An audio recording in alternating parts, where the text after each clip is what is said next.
Hey everyone, welcome back. In this first main lecture of this section, we're going to start looking at Matplotlib and how to go about creating our first plot inside of it. Let's move on over into Jupyter Notebook and get started. Okay, here I am inside of a blank Jupyter Notebook. For this section, we'll be working through the code that is inside of the Matplotlib notebook file, which you can find within the Matplotlib section folder. Like usual, instead of just going through this notebook and reading out the code, I'll actually create a new notebook file and then explain this code as we go along. Once you've got Matplotlib installed, the first thing that we'll need to do is import it. And to do this, we can follow the same process as we did for importing NumPy and pandas. To start off here, I'll just quickly go ahead and import NumPy and pandas with the same aliases as we used before. But then to import Matplotlib, we'll say import matplotlib.pyplot. And then the typical alias that you'll see used is PLT. And by the way, the reason that we've imported matplotlib.pyplot and not just matplotlib is because typically, when we use the Matplotlib library, we're just using functions from the pyplot module. So instead of importing the entire library, we just import the pyplot module or collection of functions. And then if you're using Jupyter Notebook, the other thing that we can do is enter in a percentage sign, matplotlib, a space, and then inline. What this will do is allow us to see the plots that we create, but actually inside of our Jupyter Notebook.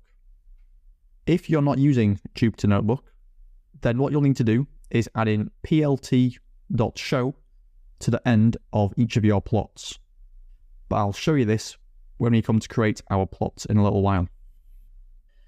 Now that we've got our libraries imported, let's go through and have a look at an example of how to create a graph or plot using Matplotlib. And we'll first need some data to actually plot. So I'll quickly go ahead and make two lists here containing a few different numbers. For our first list, I'll assign this the values of 1, 2, 3, 4, and 5. And then for our second list, this will be 6, 7, 8, 9, and 10. There's two main methods to create plots inside of Matplotlib. The first is a functional approach, where we use functions from the pyplot module, which we imported earlier, to create and customize our plots. And this is the approach that we'll look at in this lecture. The other method is known as an object-oriented approach. And with this, you create figure and axes objects, and then you actually call methods on these objects in order to create and customize your plots. And this is actually generally considered to be a better approach. So we'll cover this later on in the section. For now though, as mentioned, we'll have a look at the first method, which is the functional approach. We'll start by calling our plot function by saying plt.plot. And then if we have a look at our documentation, we'll see that we've got several arguments that we can provide. And the first of these arguments are actually the data that we want to plot. So I'll go ahead and pass in the two lists that I created earlier. So X and Y. And then if we run this, Matplotlib will actually display the plot right inside of our notebook. If you're on a different IDE, you will need to use the plt.show function, which you could do just by adding this in at the end. And also, just to add here, in newer versions of Jupyter Notebook, it'll actually automatically run the matplotlib inline command, so there's no need to do this. But for compatibility reasons, you'll find that most people still include it inside of their notebooks. So it's important that I show you that too. Okay, and then if we have a look at our actual plot, we'll see that we've got our X and Y lists plotted on this chart. The order in which we pass our arguments into our function is very important. So the first argument that we pass in will be the x-axis, and the second argument will be the y-axis. It doesn't matter at all that I've called my two lists x and y. These could have been called anything. The important part is just the order that they're passed in. So again, the first argument will be our x-axis, and then the second argument will be our y-axis, which we can see here with our x-axis going from 1 to 5, as we set with our initial list, and then we've got our y-axis.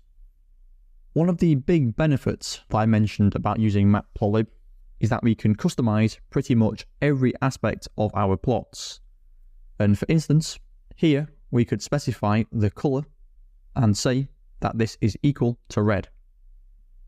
And the tip here is that we could actually abbreviate color to just be C. So C equals red. And we could also modify the style and width of our line too.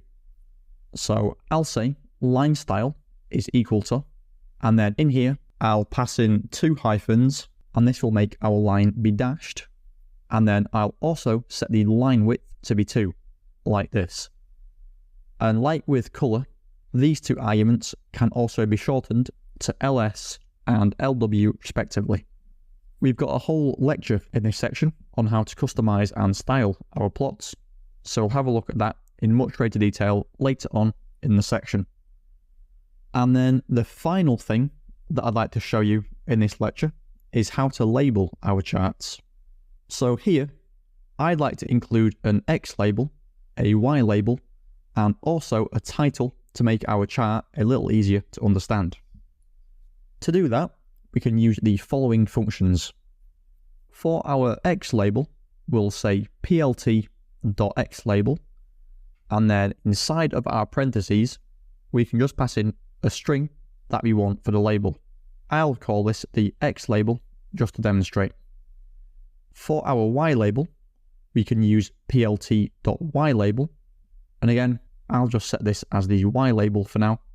And then finally, for our title, we can just say plt.title, and then I'll set this as my first plot.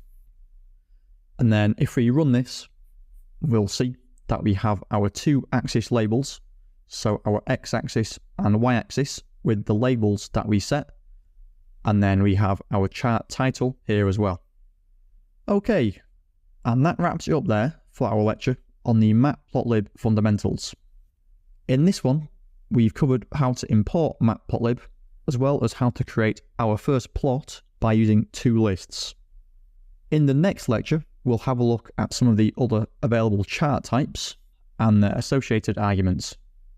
Thanks everyone, let's leave it there for now, and I'll see you all in the next lecture.